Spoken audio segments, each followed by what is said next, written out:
Well, it's great to talk to you, and I'm sorry that I'm not with you in person. I spent the most amazing 2 or 3 days at the Luanda Biennale, and it was a time for listening, a time for hearing, a time for thinking about the work that we know needs doing. I represent, with my good friends in Azerbaijan, the Baku Forum. And you'll have heard a little bit about it, you'll have seen the film. This is a very important forum. The Baku Process, as we call it, is a process of promoting and encouraging intercultural dialogue.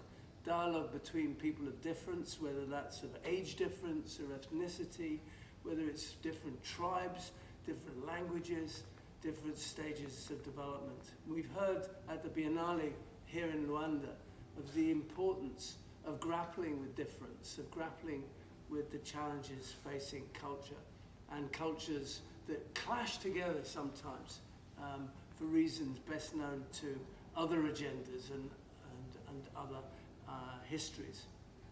So the Baku Forum was initiated by the President Aliyev of Azerbaijan in 2008.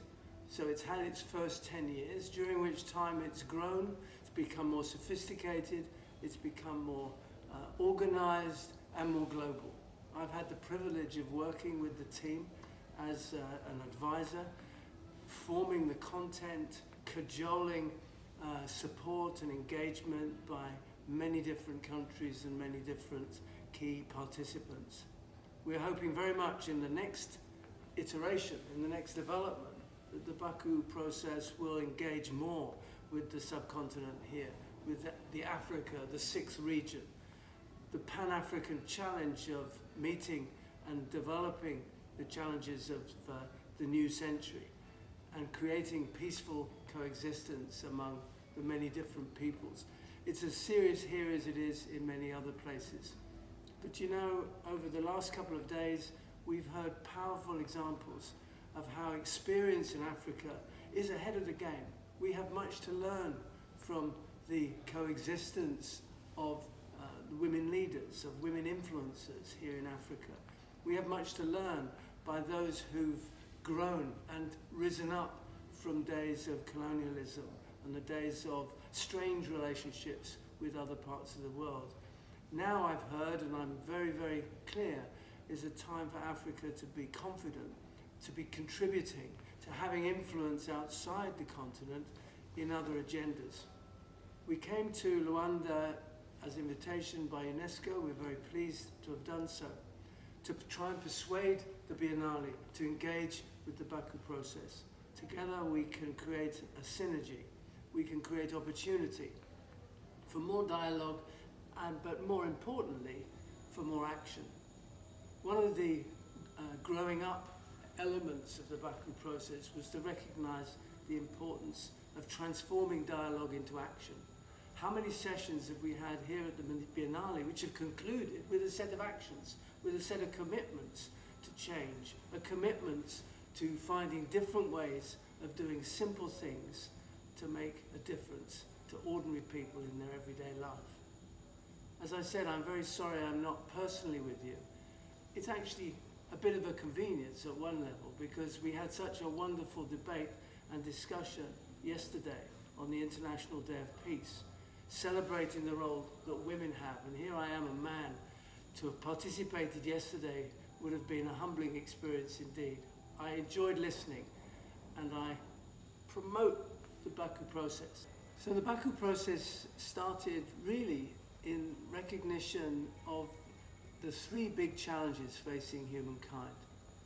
Everybody gets poverty and absolute poverty and how dreadful the inequality it represents and the threat to human security as a result. The ability of the world's community to give freedom from want, freedom from fear that arises in absolute poverty. We understand that, we get that. The first Millennium Development Goals argue strongly that we should address these, and indeed the SDGs are moving that into a different place. The second big threat was seen to be climate change. Whether you agree with all the science, I happen to agree, climate change represents a major threat also to human security, and we need to take action to mitigate the worst effects. Can we imagine the huge growth in migration which will follow the reduction of land covering of sea as the sea levels rise? But interestingly, the president of Azerbaijan, President Aliyev, when he was asked about his contribution to the United Nations Security Council as a peripatetic member, he argued that the third major threat to humankind was our ability, or our lack of ability, our lack of comfort at living with difference. And that led to the development of ideas around the power and importance of intercultural dialogue. Now, dialogue isn't just about talking to one another. It's far more important to be listening and hearing one another. But it's actually a recognition in intercultural dialogue that we come from different places and that we need to wear other people's shoes if we're to understand some of the threats that we face, and if we're to reduce the fear that we have of dealing with the other, or of the pace of change when we're thrown together in new complex multicultural contexts too quickly. So the forums were started, the first in 2011 and then rapidly followed in 2013, and a culture of running major opportunities for networking and discussion held every 2 years.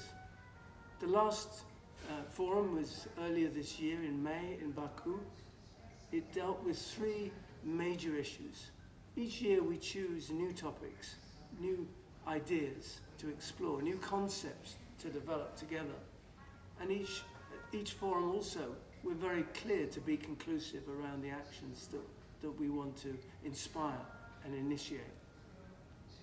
At the 2019 forum in May, we looked first at the power of language and the importance of storytelling, and how there are many examples in many different countries of effective dialogue between different cultures that use narratives and stories that let people explore their self through the lens of others. The second major topic was about the intergenerational nature of communities. And you know, as here in the Biennale in Luanda, we celebrate young people. But the Baku Process and the forum in May reminded us all that young people alone can't solve the problems and challenges of the world. It's actually young people working in conjunction with older people, with more receptive and accommodating older people that allow and give voice to younger people. So this magical now generation that we talked about, not the next generation or the last generation, but the generation that coexisted now, became a major platform discussion and action at the forum. And next time we meet, we won't be meeting as a youth team, we'll be meeting as the now generation and looking at how intergenerational experience can improve the quality of life of ordinary people and can make a difference. And the third issue that we discussed at Baku was about displacement. The 67 million people that are no longer able to live in their own homes, whether that's because they have no work and no sense of economic security, or whether they're fleeing violence or persecution, whatever reason, 67 million people are on the move. Most of those are on the move within the global south. Many are on the move here within the subcontinent of Africa. We needed to understand better the challenges that migration creates, the challenge that displacement creates for families, for well-being. And so we looked at the notion of displacement. We looked also at some of the threats to our essence, our values of social justice that result. So those 3 topics are examples this year of where the forum had a clear focus, looking at language and storytelling, looking at the now generation, the intergenerational power of young people working hand in hand with older people, and the issue of migration, and not the causes of migration or the problems of migration, but the impact on social justice of displacement, of displaced communities, some of whom, as we know, are displaced for many, many generations. It's not an inconvenient 1 or 2 months. It can be 20 or 30 or 40 years before people are able to return to their homes. The Baku process is an open process in the sense that it's quite unique. It combines a set of partners that haven't always worked hand in hand together in the past. So the Baku process is strongly supported by UNESCO, as is the Biennale here in Luanda, but also by the Alliance of Civilizations, by the World Tourism Organization, by the Council of Europe, and by many other agencies, and both non-governmental and governmental. It's a forum that encourages ministers of state from the many countries that are represented to sit down together, and also the international agencies. It celebrates the power and potential of multilateral agencies at a time when many worry about their effectiveness. So the forum's become eclectic. It's become an opportunity for exchange and networking. It's become a vital space, as recognized by Secretary General Guterres in last year's address. He recognized that the Baku Forum and the Baku process itself was an important global platform. We'll look forward to seeing as many of you as possible at the next forum in 2021. And we're also interested in your ideas about the best concepts, the best focus, the best agenda to set for that forum. And thank you for your time.